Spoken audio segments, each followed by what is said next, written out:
अब भाई मैं तो अंदर जाना चाह रहा था, मैं अंदर जाना चाह रहा था, मिलना चाह रहा था, क्योंकि जेल में कोई व्यक्ति है तो वो कोई आतंकवादी नहीं है, वो कोई हिस्ट्री शीटर नहीं है, वो कोई कन्विक्टेड नहीं है, उसको डिटेन किया गया है, हियरिंग चल रही है, लेकिन मिलने की परमिशन ना देना मैं इसको गलत मानता हूं। और भाजपा की सरकार की जो दलित विरोधी नीति और नियत है वो अब जग जाहिर हो चुकी है। मुझे बताया गया है कि कई FIR कराई हैं, अगर इसमें कल बेल मिलती है तो किसी और FIR के का कारण दिखाकर दोबारा डिटेन उसको किया जा सकता है। ऐसी आशंका लोगों को रखती है। ऐसा नहीं करना चाहिए। अगर ऐसा कर रहे हैं या करेंगे तो निश्चित रूप से ये प्री मेडिटेटेड और एक षड्यंत्रपूर्ण तरीके से किसी की आवाज़ को दबाने कुचलने का काम होगा। और भाजपा सरकार हो, चाहे वो केंद्र सरकार हो, चाहे राज्य सरकार हो, लोगों की आवाज़ दबाना, विपक्ष की आवाज़ को कुचलना और विशेष रूप से दलित परिप्रेक्ष्य से जो लोग आते हैं, जो गरीब परिवार के बच्चे हैं, लड़के हैं, नौजवान हैं, नेता हैं, उनके प्रति इस सरकार की बदनीयत है, इस बात से दिखता है।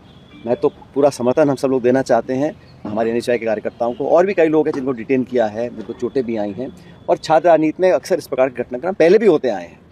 मैं फिर दोहराना चाहता हूँ, किसी व्यक्ति ने अगर हिंसा का माध्यम या साथ लिया है उसको मैं गलत मानता हूँ, लेकिन पुलिस खुद इतनी बर्बरतापूर्ण लाठीचार्ज करे, लोगों को मारे पीटे, डिटेन करे, भयंकर धाराएं लगाएं, जेल में मिलने का हमको मौका नहीं दिया जा रहा है, तो मुझे लगता है कि ये इस बात को दिखलाता है कि बर्दाश्त करने की कोई क्षमता सरकार में रही नहीं है। और यूनिवर्सिटी के अंदर आप आयोजन करें, गोष्ठियाँ करें, चर्चाएँ करें, लेकिन शस्त्र पूजन करने का विरोध अगर कोई कर रहा था तो उसका कोई अच्छा रीज़न है, इसलिए विरोध कर रहा था। तो इस प्रकार का जो व्यवहार किया है विनोद जाखड़ जी के साथ, उसको मैं गलत मानता हूँ।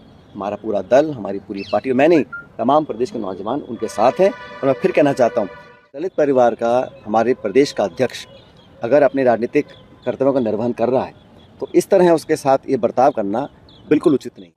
यूनिवर्सिटी जहाँ पर पढ़ाई, शिक्षा, कागज़, कदम, किताब की चर्चा होनी चाहिए, और वहाँ पर शस्त्र पूजन शायद ठीक नहीं है। जाखड़ हमारे प्रदेश के छात्र संघ के संगठन के अध्यक्ष हैं और उनको जेल में बंद किया हुआ कई दिनों से। आज मैं मिलना चाहता था, मैंने आवेदन भी किया था, और लेकिन जेल प्रशासन ने, सरकार ने अनुमति नहीं दी मिलने की।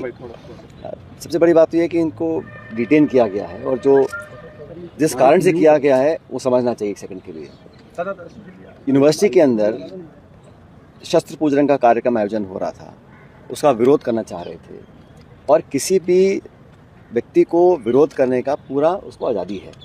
मैं खुद मानता हूं कि किसी व्यक्ति को हिंसा का रास्ता नहीं अपनाना चाहिए, लेकिन हमने देखा कि उनके विरोध को जिस तरह बर्दाश्त नहीं किया गया, और RSS के कुछ साथी लोगों ने उनकी खुद कटाई करी, पुलिस ने ज़बरदस्त लाठीचार्ज भी किया, चोटें भी आईं।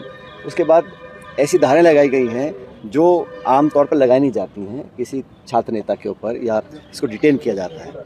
और जो मुझे लग रहा है कि ये सिर्फ पुलिस और प्रशासन नहीं, कुछ आदर्श शक्तियां हैं जो बहुत दबाव बनाए हुए सरकार के ऊपर कि इसको जेल में रखना ही है। विनोद जाखड़ NHI के प्रदेश अध्यक्ष हैं।